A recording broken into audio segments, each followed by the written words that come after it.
That's a wrap on season 2. Oh. Okay, Jordyn. Hi. Hi. How are you? I'm great. How are you? Good. Hi, I'm Jordyn. And I'm Sara, and we're both successful serial entrepreneurs who believe the world is way better with more. More women-owned businesses, more wealth, more magic, and more champagne. But before we can add more, we need to return old business ideas that are taking up too much space in our lives. Enter The Refund, our content series for folks who are looking to return old storylines, concepts, and habits that no longer serve their life in business. Each episode, we're going to cover one topic, share 3 key takeaways, and we're going to receive a refund on what is no longer fitting the bill. Hashtag no receipts required. Listen and watch The Refund on YouTube and wherever you love to listen to podcasts. In season 1, we talked with Adriana Carrig From the Little Words Project. from the Little Words Project about being self-funded. Yes. And that was a really fascinating episode Great exploring, episode. you know, her experience of literally building the business starting with $5,000 and never up until this point taking on any investor funding. Yes. Or bringing on a partner to help fund the business. And she was 10 years in business, close to 10 years, I believe. I think they're coming up to 10. So 10 years, self-funded, sustaining, very successful national jewelry brand in New Jersey. So it was a great story if you haven't watched it, and it's in her offices, which are really great. Beautiful. We filmed in New Jersey. It was fantastic. Yes. Now, you have the opposite story of Adriana's, where you started Mend, your jewelry brand, with funding. And so today we're going to talk about kind of the good, the bad, the ugly of taking investor funding. I would say the pros and cons. And I think what we're returning is that, you know, venture capital is the only financial solution to growing and scaling a business. So many people think that's the only answer. I think the venture capital world is very sexualized, not sexualized, glamorized. Sexualized would be very bizarre. I think it probably also I was just going to say there's probably a lot there, but I just think it's just even looking at who has the money and who gets the money. It's just like, it's very much, because there's a lot of money at play, I think people assume that it's a very glamorous. You think of Silicon Valley is what I think of when I hear venture capital, and I think there's a perception that comes with venture capital, and that is the first question I have gotten, and the first question I've gotten from a lot of people about how do I get venture capital, what do I do with it, how much do I need? All of those questions for probably the first couple years of my business. That's what everybody was like, wow, how did you get that? And so I started Mend in 2017, started that with my savings, which was like at the time $1,500. Started a jewelry brand, like begged, borrowed, and stole for like branding. Like I basically said, hey, I'll give you jewelry if you make my logo, and like photography. Like I basically was very scrappy on how I got the business off the ground. Lots of bartering, trading. Yes, bartering, yep. All of that just to get the business off the ground. I was walking into stores and saying, hey, will you buy my jewelry? Like very much, there's the sales. Yeah, that's how I got in my first stores. I was like, hey, you should carry my stuff. What store was that? Russell and Hazel. It was, okay, that's what I thought. Which is now closed. That was a really great store. I loved that store. They're still selling through, I think, like West Elm, some local Minneapolis spots too. That was so well curated. I love that store. What's interesting about my funding story is I have to just give the woo-woo part of it is, so in the summer of 2017, I was not making any money. I was in the red, and there was like $40 in my Wells Fargo account. Wells Fargo would not give me a $10,000 like line of credit. I couldn't get a loan through them, even though they told me I could. You wanted to start Mend. This is as you're starting Mend. Yeah, so it was self-funded, and I was working full time. I wanted my MBA. I couldn't afford it, so I started. That someone had given me that advice. If you want to run a business, you don't need an MBA. Just start a business. I very much so agree with that. And I could tell many a story about conversations I've had. I have a lot of friends that do have their MBAs. And of course, like everybody's path is different. But what I think is so fascinating about the MBA conversation is they're all looking at me like, how do you run your business? Tell me about this. Right. And, you know, I don't have any debt. Right. The MBA is probably applicable to certain types of businesses, not all. And I think an MBA... But these people are all interested in like running their own business. Which is funny because I feel like an MBA is associated with like getting a higher pay grade at a larger corporate company. Right. Which is so fascinating. Again, if you want additional education, great, but it's not a requirement by any means. It's a sexy thing. Yeah, I get it. Totally. I get it. I'm not frowning I'm all on about higher ed, but don't think that just not because you got way. that, you're going to be fail-safe for running a business. So sorry about like distracting us there, but that's really interesting. So somebody was like, okay, you can't afford your MBA. You don't like, here's what you can do instead. I wanted this agency I was working for to pay for my MBA. And he was the president of the company at the time. And he was like, what do you want to do? And I was like, oh, I want to run a business. He goes, yeah, you don't need an MBA to do that. He goes, here's a couple books, read these books, go start a business. Like kind of fail your way through the process. And I was like, love that advice. Super great advice. And it was I just laughed that I like pitched an agency to pay for my MBA. Like agencies don't have money. Like I don't even know if I was going to get a raise, let alone them give me 50 grand You're to go. so sweet. I was very ambitious and I put together a pitch deck. I did the whole thing. I love that. Sales. Yeah. I tried. I mean, the worst thing he was going to do is say no. And he actually gave me better advice and probably saved me a lot of time. And, well, money they would have probably saved me if I went. But anyways, needless to say, that's why I went to start my jewelry business. I've always loved jewelry design. And then so in that summer where I was like losing money, I didn't know what to do. This is where we get really woo-woo. And this is where like my venture capital story is such an anomaly, is that I watched this famous Jim Carrey interview. Have you seen it with Oprah? Where Jim Carrey was like a poor actor and he would drive to the Universal studio lot and like envision himself there, that he was going to be an actor, famous actor one day there. And then he wrote himself a check, I think it was like for $5 million. And he was like, you don't write a check and like go make a sandwich and hope things work out. But he wrote that check, kept it in his pocket, and he looked at it for the next 5 years. 5 years later, he booked Dumb and Dumber. I think it was a $10 million check because then his first paycheck from that movie was he got $10 million from that.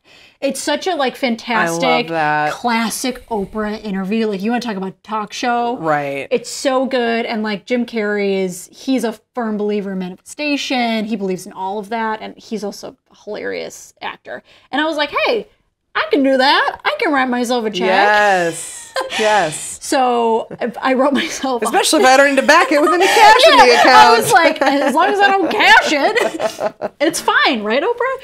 So I wrote myself a check for $100,000 and I signed it and I put it in my wallet. And every week on Monday, I would do it on Monday mornings because that's when we had like our all company stand up. I would like look at the check in my wallet and I would like fantasize about myself leaving the company, announcing because I was going to run my business full time. So then flash forward like 4 or 5 months later, I get an email from this woman and she goes, hi, I've been referred to you for my colleague, and the colleague was a man I worked with at the agency. I also forced everybody at the agency to buy my jewelry. My sales pitch was, if you love your wife, buy her my necklace. And that worked. So all the men in my office had bought necklaces. I love this. Sales. And all of the men who had significant others, daughters, wives, all bought necklaces. And he was our director of marketing at the time. His wife was wearing a necklace. And when they were sitting down with this woman who became my business partner, she goes, oh my God, what's that necklace? I need one. And he goes, it's so-and-so. She went to my website, like my site. She reached out to me and she goes, hi, I mentor women in business. I would love to meet you for coffee. And I go up to my director of marketing and I'm like, who is this? And he was like, you need to meet with her. And I was like, okay, cool. I'm happy to meet a mentor. Like I always think more is more on like people to bring in. So I meet her at the Galleria in Edina, which is a very fancy mall. There's a Starbucks in there. She wants to meet me there. So I'm sitting there, I like have my little notebook. I'm like super excited to take notes. And this just sorry, what year is this? This is 2017. 2017 still. So how old are you? I'm 23. So I'm 23. I'm stressed out thinking of, okay, I'm so happy for you. And I know what happens. I know how the story unfolds, but I'm just like, oh my God, you're 20, whatever. Yeah, okay. And so this like beautiful blonde woman she just comes like waltzing in. You could just tell she's got good energy, is wearing all my, like she bought so much of my jewelry, which is like a lot at the time because I had just started, was wearing all of my pieces. Had this, like, and you had all handmade, packed, shipped, all of them. Me at the time. Fulfilled the order. All me, and this just like beautiful woman with like a designer bag, like worth my student debt in a bag, just like sits down, and she's just like, hi, it's so nice to meet you. And like within 15 minutes, her and I were like fast friends. Like, you know, when you meet somebody and you're like, oh, we're soul sisters. Like we both have had like very similar challenges. She like came from single mom, like very humble beginnings. And now she is one of the top wealth advisors in the country. Cool. And I just remember her looking at me and she's just like, what happens if I put money in your bank account? And she had set a number and it was $10,000 at first. She goes, what happens if I put $10,000 in your bank account? What would you do? And I'm like, And that was a lot of money. I was like, what are you talking about? And so her and I go back and forth. I'm taking notes, and she's just like, listen, I have been looking for someone like you for the past 10 years. She's like, it was on my bucket list 10 years ago to invest in a woman-owned business. Way. I don't think I knew like this whole conversation. There's a whole story to it. She's like, I wanted to invest in a woman-owned business for the past 10 years who wouldn't have the opportunity otherwise, and I think it's your business. She's like, if you're serious, meet me and my husband for breakfast in a couple weeks, and we can talk about what this looks like. And I'm like, okay, sure. Like, and you know, I'm 23, I'm making $40,000 out of college. I just started this business in my fucking apartment at a little table. So I remember I went back to the office, and I remember the first call I made was to my husband, and I was crying. And he was like, why are you crying? I was like, I think this woman wants to give me money. Like, I think she wants to change my life. And he was like, wait, a woman wants to give you money? He's like, who are these people? For what? He's like, wait a minute, what? So I meet her and her husband for breakfast at there's like a famous pancake house over, I think it's in Golden Valley. Either way. The original pancake house. Thank you. I called it the famous pancake house. Classic Jordyn. Yeah. Good thing you made it to the right restaurant. Yeah, I mean, amen. So, and Max came with me. I was like, please just make sure, like, I'm not going to get kidnapped. These people want, and even when I told my family, they were like, what do you mean? And I just had to, like, not tell them. Right. Because it just was too bizarre. So I met them in sales.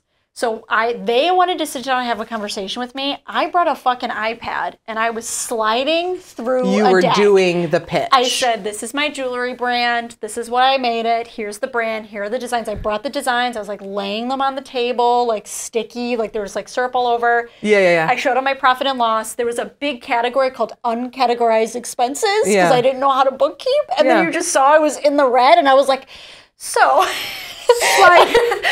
And he was like, you have a lot of uncategorized expenses. I go, yeah, because I don't know what they are. He's like, well, someone categorizes them for you. I was like, oh, got it. Right. So thanks. Okay, cool.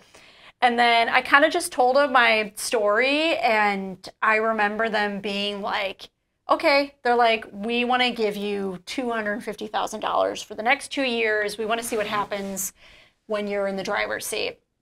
Everybody was really emotional, and like I wasn't. I looked at them and I was like, why are you doing this? And I feel my husband like punch me under the table, like I'm gonna squash it. And they were like, this is a sign of our success. So we talk about in the first episode of this season, money isn't the only metric. These were the first wildly successful people I met who said to me, it's not just about the money. We know we're successful because we're gonna take a chance on you. We can help you. And that to me was the first time I had ever seen that and heard that from successful people. And that was really touching. And to see people who didn't know me, but they saw my brand, they saw my product, and they heard my story, and they said, we're going to take a chance on you. So they were emotional because they had reached one of their goals in investing money in you. Mm-hmm. That was a win for them as a couple. And of being able, they had enough means that $250,000 wasn't too much for them to lose. Well, and they were willing to risk it. And I think like if you're somebody who wants to invest, not even like wanting investment, but if you want to invest, it's like you want to find people that remind you of yourself when you were working really hard. Right. She's self-made. He grew up on a farm, like both self-made, who probably aren't surrounded by people who are like sharpening their teeth and working from the ground up. And I think there was probably a level of like, let's try and see what happens if we give another entrepreneur, a very young entrepreneur, money to grow a business in a really challenging industry. So I said, okay, Send me an email with all these details, and then we can decide. And I'll take my pancakes to go. I'll take my German lemon pancake to go. Oh God, I think that's what they're famous for. They're so good. So what happens next is, so that's the story. I just wanted to kind of like paint the picture of like, I wasn't seeking venture capital. I wanted to run the business full time, and I think like with hard work and luck. Very much luck. We talk about luck in the in right another place episode. at the right time. This woman connected to me, and her and I happened to partner. So what came next, which is one of the questions I get often, was like, okay, so then how did it go with negotiating? What did they want in return? So the first thing we did was they were also, when you're looking for a venture capital partner, look at their businesses. How are they running their businesses? What industry are they in? Why are they looking to invest? All of those things are important, because the first thing they said to me was, please go hire a lawyer. We're going to have our lawyer, and we're going to put together an operating agreement. Of course. They were like... Great starting point. They were like, we want to do this the right way. Please hire an attorney. We're going to sit down. And it was insane. I remember sitting in her like beautiful office in, not YZ, in Deep Haven. There was the 4 of us, because I brought Max with me, because I was like, I'm still not sure if I'm going to get kidnapped. What was Max going to do? Well, Max is just joke him to death?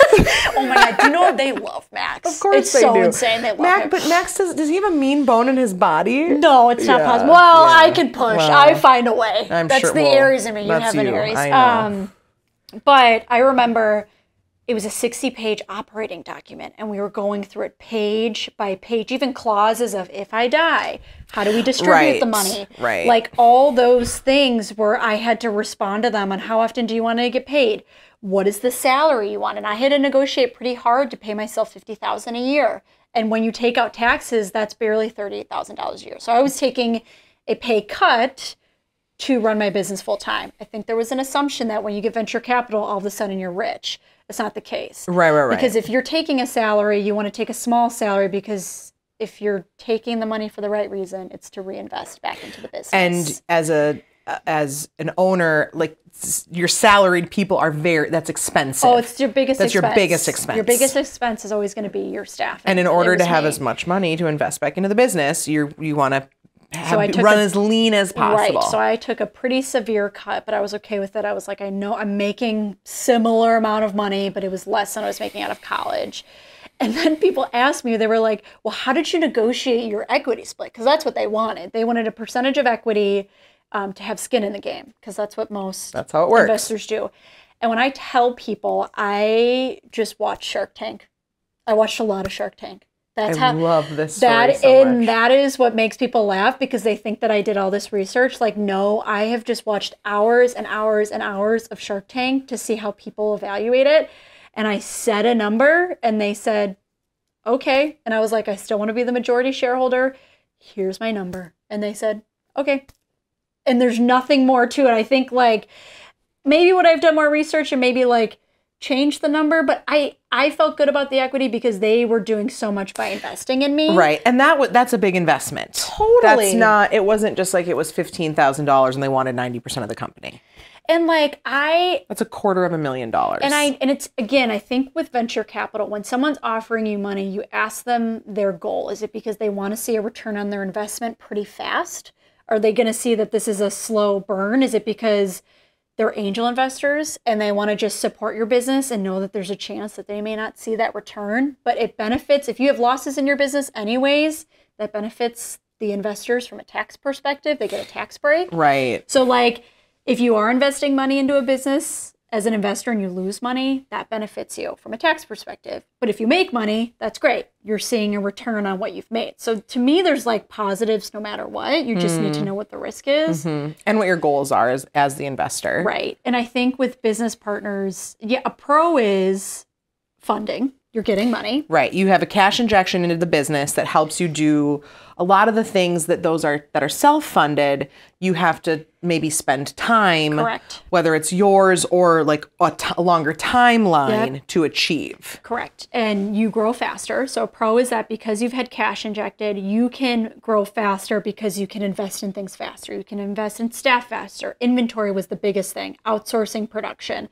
I remember when you found that manufacturer in New York. Yep. And it was like, how quickly can I get product made? And again, it was just sell. It was sell as fast as you can. Your learning curve is so steep because you can spend and grow fast. I would say another pro is you now have 2 really smart business people who have probably 50 plus years together of business experience who are going to teach you things that you wouldn't know otherwise. But again, that depends on who your venture capitalist is. Of course. Do they want to be strategic?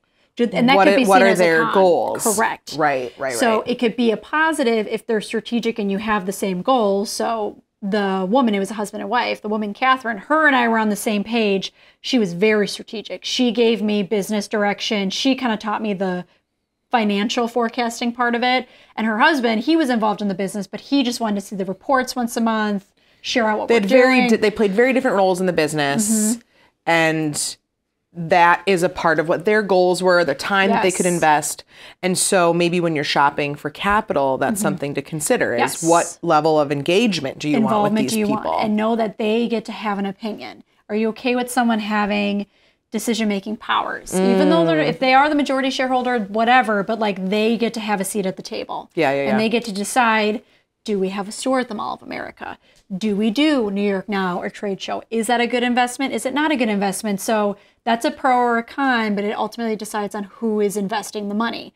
We hear horror stories of venture capital partnerships because I don't think it was clear on what the expectations were. I think in my scenario, the expectations were we're taking a chance. We're taking a chance on a young woman in a challenging business, but we're going to put everything we can into it over the next 2 years. And so you just had a very frank, upfront conversation around what those goals were. Here are my goals. What are your goals? Let's align. And then we can decide if this arrangement makes sense. Correct. So got it. Which took a lot of self-awareness on your front, because I can imagine having a carrot dangled in front of you where you're just like, holy shit, this is $250,000. Like, insane. I'm going to go to Ibiza and party. I love how you said it that way. Ibiza. Right? Like, that is wild to me. Yep, have the self-awareness, know what the goals are. And again, like when you are looking for investors, it's just like when you are vetting clients you want to work with, when money is involved. Like look at their track record. What businesses do they run? Do they have an investment business? Like they do, or like they have their own little investment firm. So they do this often where they will put... Got it. So they're like pros at this, but they had maybe not done it at this capacity, not in this level. Category. So I had been the first retail business they had invested in, but like they had enough wealth where they were putting money in different investment types. So in restaurants, so they had their own, it's nothing big by any means, but they do have other investments that they will put money in for businesses. So that to me was interesting when I was like, okay, they kind of have this separate entity. She runs a financial wealth firm. He's running a large construction company. Like, okay, these two like have... They kind of know some things. Right. They've got an interesting dynamic track record, rap sheet. So I think that's a big part of it is don't take money willy-nilly from people. Don't be blindsided by everybody agendas aren't a bad thing, but everybody has an end goal. And for them, they weren't just doing this selflessly. Like they had personal goals that they wanted to achieve too. Totally. And it was you were a part of them strategically getting there. Right. And I think... In a good way. You weren't a pawn in their story. That's not what I'm suggesting. No, not at all. I think, though, it was fun for them. It was a fun investment for her because the category was different than anything else that they invested in. Which is great. Right. But I think that is so... It's an anomaly. And again, I feel really grateful for that experience because it could have ended not well. We're like... They took all my assets or whatever it is. Like you just hear all these horror stories. And I think it's like an upfront of like, who are these people? Why are they giving you money? Is it clear what you have to deliver them? Because if it's like they want to see their money year one, like, can you do that? Are you willing to? So that's a con of it is like stressful potentially. You're now under the gun for whatever expectations those investors are setting for you. Right. So great, you can move fast, but is it fast enough? So I would say that's a con. I think another con is folks don't want to give up equity. And I understand that's a big deal. For me, it wasn't a big deal because I wasn't precious with my business. I was like, wow, I have an opportunity. And I know retail is a very slim margin game. I know I'm not like, this isn't a proprietary software that's going to be stolen. Like to me, it was more about this is an opportunity, if anything else. And if it takes off, awesome.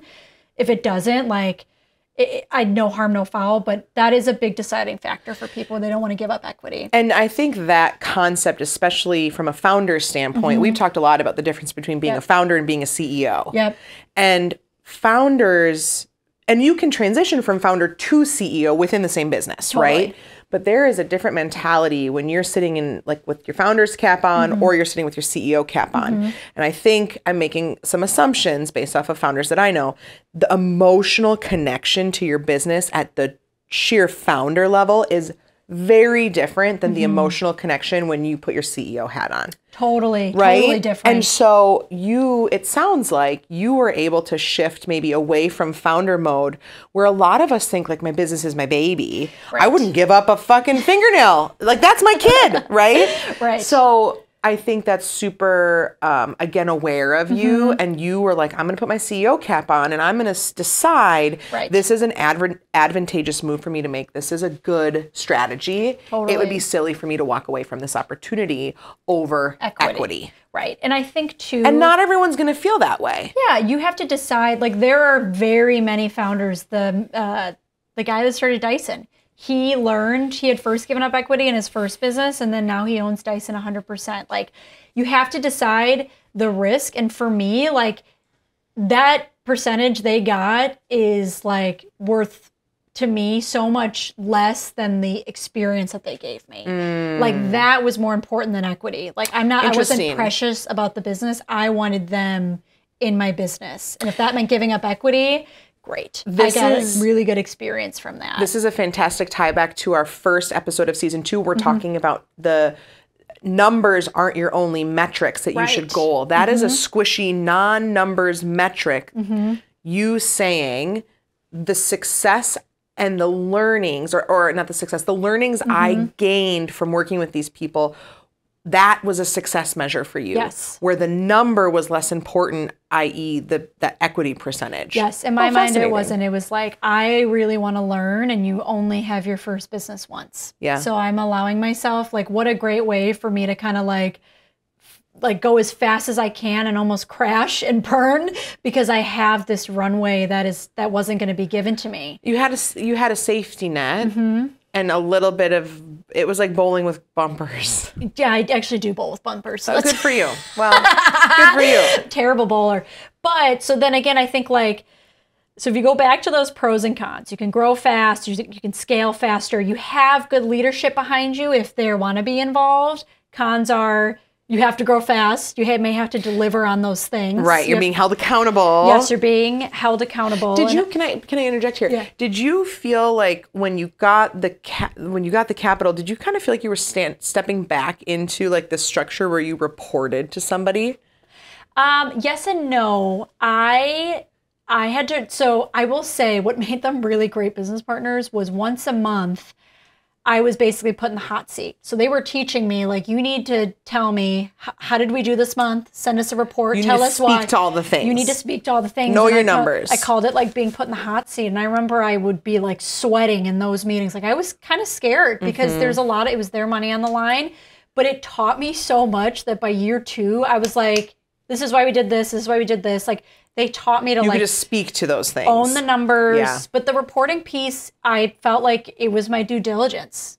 They've invested all this money. I need to deliver on it. So then there's that piece. Like, do you want to report to somebody? Do you think about it? It's any big company. Did that feel limiting? Did that feel stifling? No, it felt empowering because they were teaching me to own the business that I'm running. A good partnership, truly. Absolutely. And then they would push me, they would challenge me on things. And like, that's a good business partner. You want them to challenge you and be, well, why are we spending this percentage? Why did we do this? What's our sales number? How many units do we have to sell? Like, those things, like, they taught me. So basically getting my MBA through that. But again, that depends on the people. That's not going to depend on how much cash they give you. Right. That's nothing to do with that number. They could have given me $10,000 and that experience would have been the same. So there's definitely a level of like, it's great. It's also hard. I would say a con of venture capital is you move so fast, and there is just a lot of pressure to grow at accelerated rate too, that like after the 2 years I was so burnt out.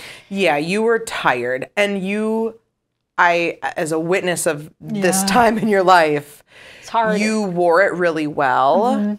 And I don't think I realized how hard it was on you until retroactively, like, talking about it. And even on some of the things you've shared on the podcast, like, I just was like, this chick just has endless energy. I don't know what the fuck is happening over here, but I'm impressed by it. Because we'd be at some of the same shows, and we'd be at some of the same... You didn't take a break. No. And then you broke. Yeah, and what's so funny about that time, too, is that was, like, when my anxiety was so bad. That was like pre-medicated Jordyn. That wasn't even like pre-medicated. Totally. Like I wasn't even medicated for my anxiety, which was like a lifesaver in my mind. But when I got to the end of 2019, because I had a 2-year period of investing, I remember doing my annual review with them. They like had us over for dinner. It was so lovely. And I just remember being prepared to make the decision that I don't want to take any more funding. I had like looked at the numbers and I was like, one, I'm fucking tired. I'm tired. Retail is so hard. It is so hard. And to grow, you have to sell so much. And it's a long game with retail. Kendra Scott, who was one of my muses, took 15 years. 15 years. And I was on year 3. Right. And I was like, fuck. And then the biggest expense was my own salary. And I was like, I don't want any more debt. And I felt like a failure. So actually, do you remember when we did that like getaway at a cabin? Yes. That was like end of 2019. It must have been beginning of 2020. I was pregnant. Beginning of 2020. And you don't know this, but when everybody was upstairs, I went into the basement to take a call Catherine. And I was like sobbing the entire time because I told her, I was like, I think I failed our business. Oh my gosh. Oh, it's so horrible. It's so horrible. And I was like... Jordyn, that breaks my heart because you were surrounded by women that would have just like held you and hugged you, but you didn't feel, you weren't ready for that. No. And it makes me emotional because it's not true. Of course it's not true. We all would have slapped you and told you that. But do you know what Catherine said to me, which just like shows like a woman who's like been in business, and she goes, listen to me. She goes, your extreme emotions are matching the extreme situation. She's like, you just went through like the 2 of the hardest years running a business. She's like, give yourself a moment. She's like, you are allowed to feel upset. She goes, you can do anything. She's like, I will hire you. Like, do not think of this as a failure. But like, again, you tie yourself to financials but think about it. How the fuck was I supposed to take a business from 2017 to 2019 to my goal was to be like $2 million and sell it and all of this stuff. And that's unrealistic. I had unrealistic expectations. And I was married to numbers that didn't make sense. And I was like chasing something. And when I even got to that 6-figure mark, I was like, this is fucking hard. And this is not worth the effort and me killing myself to get there. It was just too hard. And thankfully, I'm happy I didn't take any more funding because 2020 hit. What a interesting, like, you were tapped into being honest with yourself. Oh, so hard. Yeah, it was really hard. And that is, thank fucking God.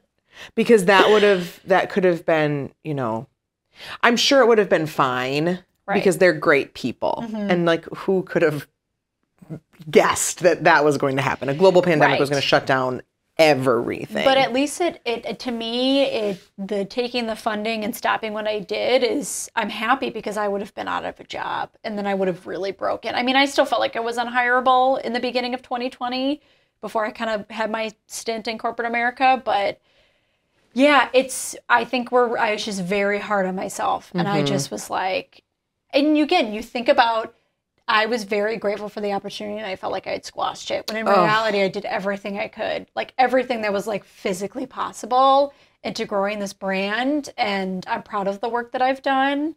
And like now I'm in the phase of the business where I'm trying to sell it. Like, I think it's time for it to be brought into a retail business. I can give it its full dedicated time and effort that like someone who's killing it in retail can take it. Like, I want to consult, I want to help people scale their businesses because I fucking did it.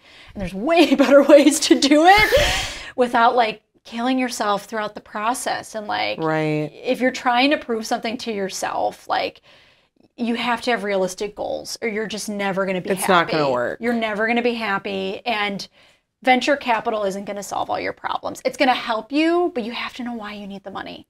What does the relationship look like now that officially the funding is over? I mean, I literally don't know how this works. Do you cut them a check every month to pay them back? So, so then here's... Or maybe we don't ask that question. I don't know. This is actually a really great question. So because they're angel investors, I don't owe them anything. Got it. So a part of your agreement. So every agreement's different. You maybe would have owed them something if that was what the agreement was. But let's say I take a profit from Mend this year, whatever. Because they have equity. Correct. So if I take a profit from the company, and forever they have equity. And if I sell the business, they get a cut. They get a cut of whatever that is. But most companies venture capitalists would not do that. They would hold you to that debt. So again, I'm very grateful for them. I call them my business parents. I see them a couple times a year. I go to their house. They are like family. I love these people. And they are our first call if we have any business questions, problems. Like, they are really, really good people. And I wish more people like that existed, which they can if you want to invest. I just got this like flash forward vision of us when we start investing. Oh, the refund. Yeah, when we start putting money. When we start investing, we can then teach other women, maybe who are listening right now, 10, 15, 20 years down the road, how to start investing themselves into other businesses. And like, that's what we get to evolve into, helping others learn how to do, because that's a big goal of both of ours, is being able to re-inject cash into the community of women who are trying to start businesses. We've talked time and time again about how venture capital goes to less than 2% of women and BIPOC-owned businesses, which is fucking bullshit when you're talking about both demographics, or those are multiple, those are more than both, like multiple demographics being lumped into less than, I think it's 1.8%. Mind-blowing. And women don't own that money right now. Men still have all that venture capital. Well, and we'll save, I can't wait to fuck that up. Just I'll save you the anger. If you look at any businesses that have received venture capital that did not have a business plan or ended up doing some shady business or running their businesses into the ground, I could probably list 10 of them. They were all men. Did they have penises? Yes. So I think the only way we get money to businesses and create these investments is we do what Catherine and her husband did for me. We create our own wealth and we return it to the women who deserve it. That's what the refund is returning wealth and investing back to women who deserve it. So I love this. I would say if you have questions about venture capital, I can give you an honest answer. Just DM me if there's anything we didn't answer. Venture capital varies. It's not the only way to get financed. It seems like it's a huge spectrum. And I think what's really fascinating too, if you were to compare notes from Adriana's episode of no capital and self-funding and Jordyn's episode today of venture capital, even within those two extremes, there's lots of gray happening. So like this is really a very highly variable gray area with lots of different options in between. Yes, I would say do your homework. If like you're really interested in venture capital, there is an author named Arlen Hamilton. She is a Black queer woman and she is like changing the venture capital game based out of California. Cool. She's an amazing keynote speaker. Like, she has a ton of resources on venture capital. I can link her stuff in the show notes. But yeah, let us know if you want funding, where you want to get it from. Maybe we'll have enough money. I was just going to say. Maybe you're listening and we have money. Do we have money? We're going to go check our bank accounts. I'm going to go log in real quick. Do we have money? But yeah, just know it's not the only option. You get to decide if it's worth it. And remember, the people that invest in you, that's who you got to focus on first before even the dollar amounts. That's fantastic. That's really important. That was a good one, Jordyn. Thank you for sharing your story and getting vulnerable with us today. Yeah, feel good. Oh, good. Was that a good therapy moment? Yeah, it's going to be great. A good release. Jordyn's therapist is in my building, actually. So shout out. I don't want to say her name, but been with her for 6 years. She is like family. Sponsored by therapy. Sponsored by therapy. I'll ask her if she wants to sponsor us. That'll be great. Let's see if we can get some money that we can then pay forward. That would be so funny, yes. Oh my gosh. Okay, subscribe, do all the follow. things. You can watch us on both Spotify and on YouTube, which is fantastic. So if you're listening right now, you didn't realize you could watch us on Spotify. You can actually watch our video right in-app on Spotify, which is fantastic. We are on all the platforms where you can listen to your favorite podcasts. Interact with us on Instagram. Yes. All the details are linked in the show notes. And we cannot wait to hear. Do you decide to go the self-funding route, which is what I've done so far? You've self-funded a business. You've also done venture capital and gotten capital to build a business. So let us know. There's not one right way to do it. Or say it.